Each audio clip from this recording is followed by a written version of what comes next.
오늘 함께 나눌 하나님의 말씀은 고린도전서 1장 2절과 3절입니다. 성경책을 보셔도 되고요. 이 앞에 있는 화면에 쓰여 있는 말씀을 함께 읽으셔도 좋습니다. 우리 함께 고린도전서 1장 2절과 3절 두 구절인데요. 함께 합독하여 읽겠습니다.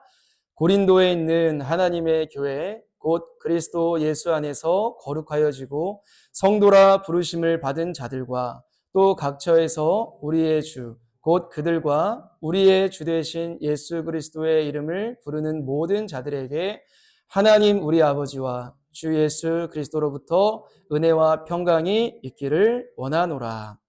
아멘.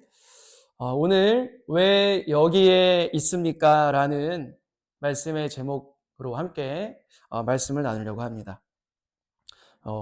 오늘 이 예배는 우리 교회가 개척된 이후로 드리는 첫 번째 예배입니다. 그래서 저에게는 오늘의 이 장면 하나하나가 평생 잊을 수 없을 거예요. 이 분위기와 앉아 계시는 여러분들의 모습들, 함께 부른 찬양, 그리고 이 공간에 대한 이 느낌들, 평생 잊을 수가 없을 것 같습니다. 여러분들은 저의 이 얘기를 들으시고 이해하지 못하실 수도 있어요. 아니, 이 공간이 공유 오피스를 대여해서 드리는 이 공간이 그렇게 특별한가?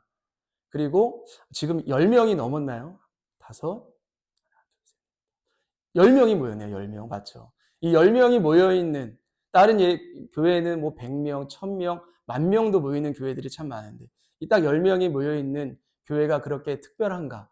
이런 생각이 드실 수도 있을 것 같아요. 그런데 저에게는 너무나 특별한데요.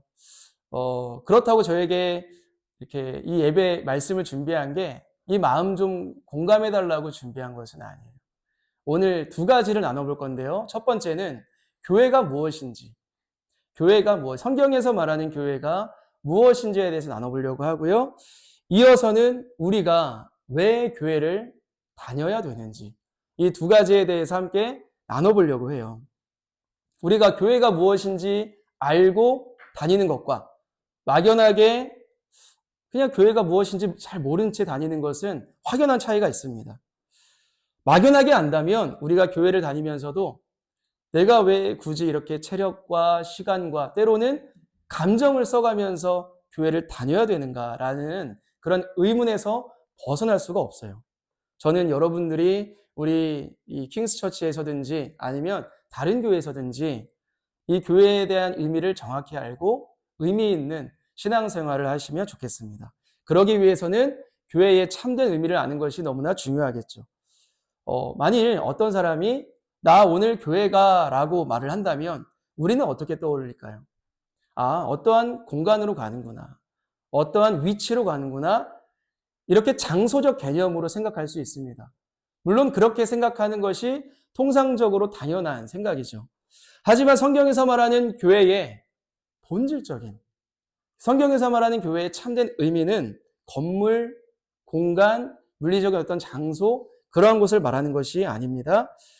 예배를 드리는 공간을 의미하는 이 정확한 단어는 예배당이에요. 예배당.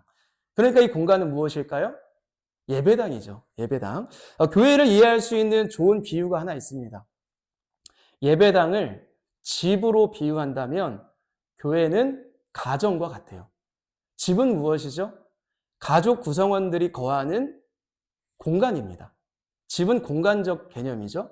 가정은 무엇이죠? 집 안에서 모여있는 식구들, 사람들의 모임, 가족 구성원의 모임을 가정이라고 하죠. 그렇기에 집과 가정은 같은 말이 아닙니다. 집은 가족들이 함께 모이는 공간이고요. 가정은 가족 구성원이에요. 마찬가지로 교회는 물리적 공간이 아니라는 것입니다. 사람들의 모임, 우리들의 이런 모임 자체를 의미하는 거예요.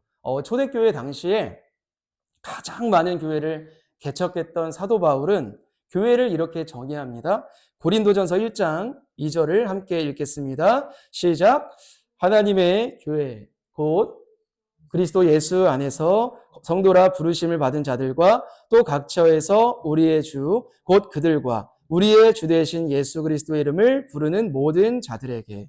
자, 바울은 이 하나님의 교회를 곧 무엇이다 라고 정의합니까? 건물이나 공간, 장소로 정의하지 않고요. 예수님 안에서 거룩하여지고 성도라 부르심을 받은 자들이라고 정의하고 있어요. 또한 각 처에서 우리의 주 대신 예수 그리스도의 이름을 부르는 자들이라고 정의를 하고 있어요. 그런데 일반적인 사람들의 모임을 얘기하는 것은 아닙니다. 예수 안에서 거룩하여진, 즉 구원받은 자들, 예수님 믿는 자들의 모임을 교회라고 말하고 있어요. 자, 그렇다면 이 공간에서 교회는 무엇이죠? 이 공간은 예배당이 되고, 이 공간에서 교회는 저와 여러분들이 교회가 되는 것입니다. 십자가가 달려있고 번듯하고 화려하게 꾸며진 그런 공간이 교회가 아니라 그곳에 예수님을 믿는 자들이 교회라는 것이죠. 만일 우리가 여기가 아니라 돗자리를 챙겨서 저 동탄에 있는 공원에 가서 예배를 드리게 된다면 그곳은 교회일까요? 아닐까요? 당연히 교회예요. 왜요? 우리 모임이 교회이기 때문이에요. 반대로 아주 잘 갖춰진 공간에서 예배를 드리면서 뭐 좋은 악기들이 세션들이 막 이렇게 풀 세션이 있다고 할지라도 그 모임 가운데 만약 예배가 아니라 세속적인 모임이 진행되고 있다면 하나님은 그것을 교회로 보지 않으실 것입니다. 왜요? 예수님과 상관없는 전혀 다른 성격의 모임이기 때문이죠. 자, 만일 교회가 타락을 했다면 그것은 건물이나 제도가 부패한 것이 아닙니다. 그 교회를 이루고 있는 사람들이 변질하고 부패했다는 뜻이죠. 자, 그렇다면 교회가 언제 부패하기 시작할까요? 언제? 교회의 주인이 사람이 될 때, 사람이 교회의 주인이 될 때 변질되기 시작합니다. 예를 들어서 목사가 교회의 주인인가요? 아닌가요? 절대 목사도 주인 될 수 없고 장로도 권사도 집사도 그 어떠한 사람도 교회의 주인이 될 수가 없습니다. 마태복음 16장 18절을 보면 주님께서 베드로에게 이렇게 말씀을 하세요. 너는 베드로라. 내가 이 반석 위에 내 교회를 세우리니. 예수님께서 베드로의 신앙 고백 위에 너희들의 교회를 세워주겠다가 아니라 내 교회를 세우겠다. 예수님이 주인된 교회를 세우겠다고 말씀하셨어요. 그러므로 우리 킹스처치를 포함한 모든 교회의 주인은 예수님 한 분입니다.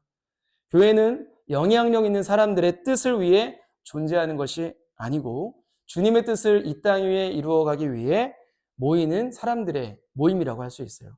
그러면 이런 생각이 들 수 있습니다. 저도 말씀을 준비하면 이런 생각이 들었어요. 그럼 나는 교회인가 아닌가? 그럼 우리는 교회인가 아닌가? 여러분들은 어떠십니까? 나는 분명히 주님을 믿지만 때로는 내가 주인 될 때가 있고 교회에도 나아오지만 교회로 모이기도 하지만 내 감정과 내 생각이 주인 될 때가 많은데 나는 교회라고 할 수가 있는가? 그러한 생각이 든다면 이미 여러분들은 교회인 거예요. 왜냐하면 그러한 고민은 성도만이, 교회된 성도만이 할 수 있기 때문이에요. 만일 장성한 사람이 나는 불효자다. 나는 부모님 앞에 참 불효자다. 라는 생각을 하며 회심의 기로에 선다면 그는 이미 부모님을 사랑하는 자녀입니다.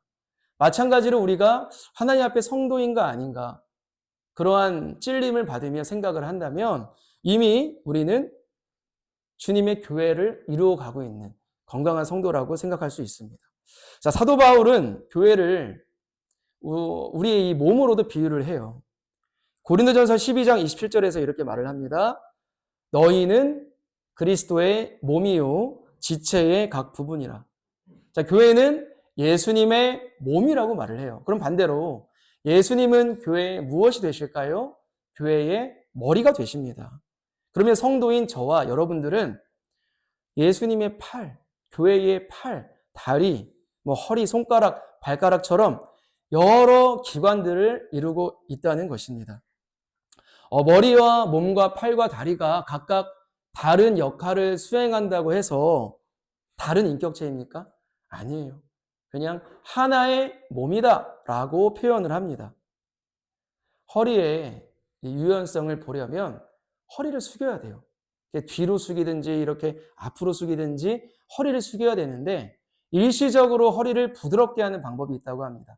허리를 찜질해주는 방법도 있겠지만 이 어금니 안쪽의 근육을 문지르면 일시적으로 허리가 유연해진다고 해요. 왜 그럴까요? 이 어금니 안쪽 근육의 신경이 허리의 신경과 연결되어 있기 때문이라고 해요. 그만큼 우리의 몸은 전체가 하나로 연결되어 있어요. 교회도 이와 같이 주님 안에서 한 몸이다. 하나다라고 성경은 이야기합니다. 그런데요, 우리가 이 예수님을 교회의 머리라고 할 때 가장 중요한 것이 있어요. 우리의 몸은 누구의 명령을 받아야 돼요? 머리, 우리 두뇌의 이 명령을 받고 움직여야 되듯이 교회도 머리 대신 예수님의 명령만으로 나아가야 됩니다. 즉 예수님의 이 말씀만으로 나아가야 되는 것이 교회라는 것이죠. 그 누구도 그 무엇도 말씀의 권위보다 높아져서는 안 되고 우리 교회가 또 건강한 교회로 세워지기 위한 첫 번째 단계는 머리 대신 주님의 말씀 앞에 겸손히 엎드리는 것입니다. 자, 사도 바울은 교회에 대해서 또 이렇게 말해요. 이 교회에 대한 마지막 정의인데요. 함께 에베소서 2장 19절을 읽겠습니다. 시작. 그러므로 이제부터 너희는 외인도 아니요 나그네도 아니요 오직 성도들과 동일한 시민이요 하나님의 권속이라. 아멘. 자, 여기서 말하는 너희는 하나님의 교회, 성도들을 의미합니다. 바울은 교회인 그들을 향해 성도들에게 뭐라고 하냐면 너희는 하나님의 권속이다라고 말을 해요. 권속의 이 사전적 의미가 무엇일까요? 한 집 식구들을 권속이라고 해요. 다시 풀이를 하면 너희는 하나님의 한 집안 식구들이다. 교회는 하나님의 한 집안 식구들이다 라고 바울이 그렇게 선언을 합니다.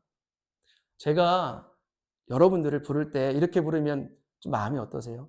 지연 자매 또는 지연 자매님, 재준 형제님, 우리 성은 형제님이라고 부르면 조금 어색해요. 저도 이렇게 부른 지가 꽤 오래됐지만 좀 오글거리는 것이 사실입니다. 그리고 받아들인 사람도 조금 낯설어하는 경향이 있어요. 하지만 이 형제 자매라는 단어는요, 성경적 의미로 보면 전혀 틀리지가 않습니다. 예수님을 그리스도로 믿는 순간 우리는 다 동일한 아버지 밑에 있는 자녀예요. 하나님 아버지 안에 있는 자녀가 되죠. 사람들은 다 혈액형이 있어요. 저는 혈액형이 뭘까요? 무엇 같습니까? 어떻게 생겼습니까, 제가?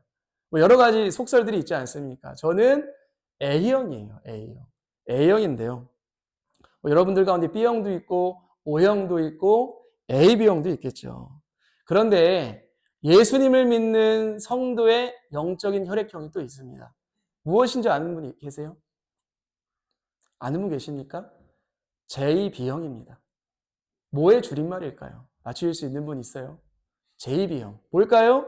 네, 지저스 블러드의 줄임말입니다. 예수님을 믿는 모든 사람에게는 우리 영적으로 예수님의 보혈이 흐르고 있다는 거예요.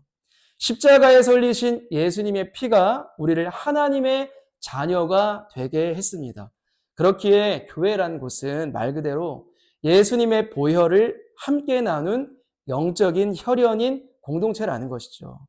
그런데 첫 예배 때부터 우리가 권속이다, 식구다라고 말하는 것이 너무 어색하죠. 와닿지 않죠. 그런데 중요한 것이 있어요. 하나님 아버지의 눈에는 우리가 자녀라는 거예요. 한 형제, 자매로 보인다는 것입니다.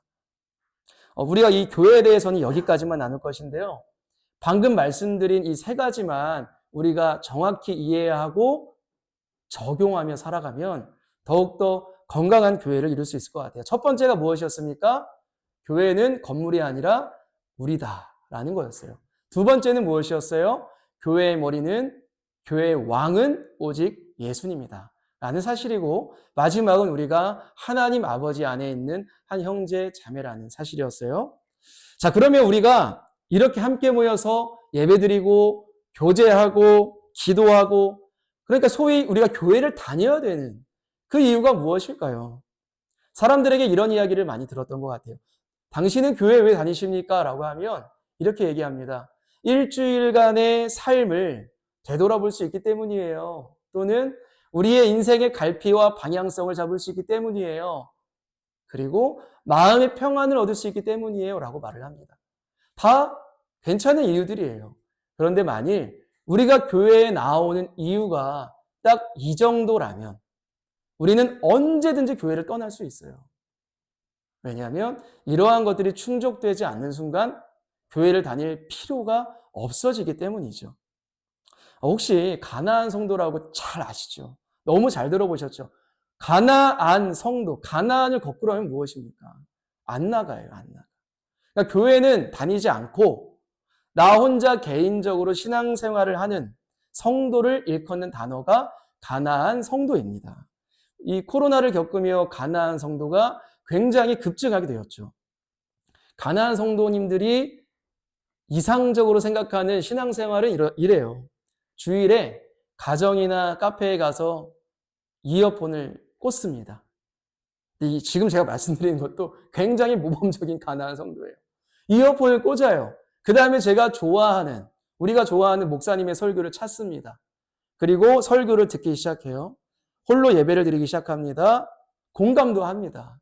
속으로 아멘도 해요. 감동도 받아요. 은혜도 받습니다. 결단도 해요. 또 열심히 있는 가나안 성도는 선교사님들에게 선교도 하고 또 어려운 분들에게 구제도 하며 살아갑니다. 그러면서 이렇게 생각을 하죠.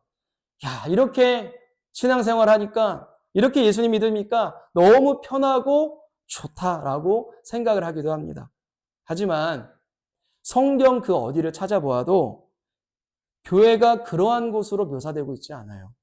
성경은 단 한 번도 내가 그리고 개인을 교회라고 말하지 않습니다. 교회는 언제나 복수형으로 표현이 되고 있어요. 너희가 교회다. 너희가 하나님의 성전이다와 같이 복수형으로 공동체로 표현되어 있습니다. 그러면 이런 질문을 떠올릴 수 있을 것 같아요. 꼭 함께 모여서 예배드리고 교제하는 교회의 구성원이 되어야만 합니까? 개인적으로 신앙생활을 해도 천국 가는 거 아니에요? 그렇게 해도 구원받을 수 있는 건 아닙니까? 어떻게 생각하세요? 가나안 성도가 되어도 구원 받나요? 못 받나요?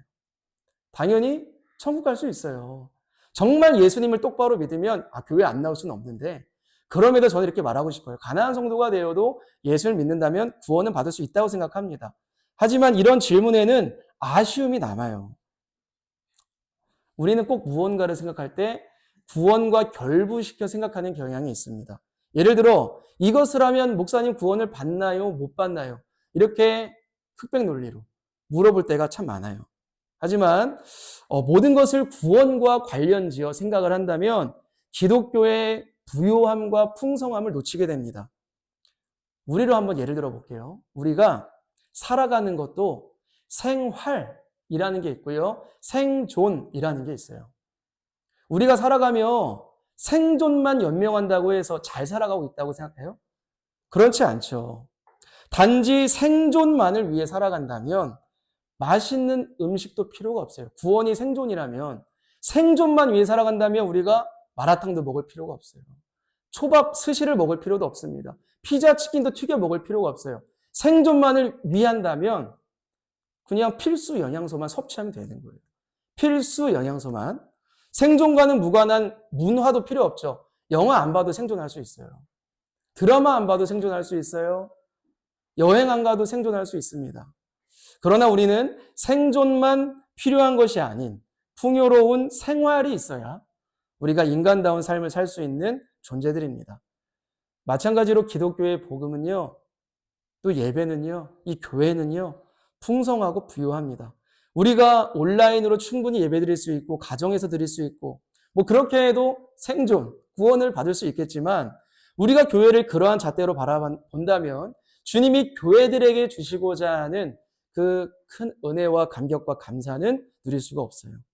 주님은 우리가 함께 모여서 교회로 모여서 신앙생활을 하며 서로 사랑하고 말씀 안에서 격려하고 도전받고 주님을 찬양하고 경배할 때 무한한 영광을 받으십니다. 또한 교회를 통해 가정과 세상을 변화시키시고 회복시키시길 원하세요. 주님은 저에게, 여러분 개개인에게, 그리고 가정들에게 주시는 비전과 뜻도 있지만 교회들에게 주시는 메시지와 하나님의 뜻도 있다는 것입니다.